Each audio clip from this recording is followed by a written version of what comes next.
ত্রিমাত্রিক জগতে হারিয়ে যাওয়া পরবর্তী অংশ। রাফি এক মুহূর্ত দাঁড়িয়ে রইল। তার সামনে দাঁড়িয়ে থাকা রোবট নেক্সা অপেক্ষা করছে। তুমি যদি এখান থেকে বের হতে চাও তবে তোমাকে নিজের ভুল খুঁজে বের করতে হবে, নেক্সা বলল। কিন্তু আমি কিভাবে কোড ঠিক করব যখন আমি নিজেই গেমের মধ্যে আটকে গেছি? রাফি হতাশ হয়ে বলল। নেক্সা একটু এগিয়ে এসে বলল, তোমার গেমের ভেতরে লুকানো কিছু গ্লিচ আছে।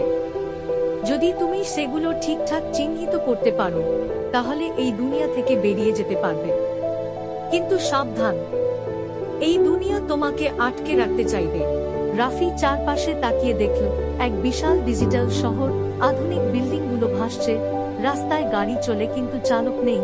বাতাস ভারী মনে হচ্ছে, যেন কোনো কিছুর ওজন তার শরীরকে চেপে ধরছে। হঠাৎ করে চারপাশ কেঁপে উঠল। আকাশের কোডগুলোর মতো সবকিছু বিকৃত হয়ে যেতে লাগলো।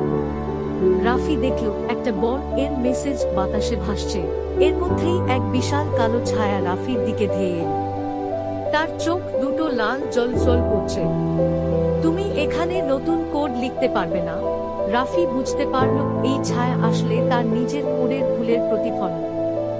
এটা তার তৈরি করা ভুল যা এখন তাকে আটকে রাখতে চায়। সে কি পারবে নিজের তৈরি এই ফাঁদ থেকে বেরিয়ে আসতে, নাকি চিরতরে আটকে যাবে ত্রিমাত্রিক দুনিয়ায়?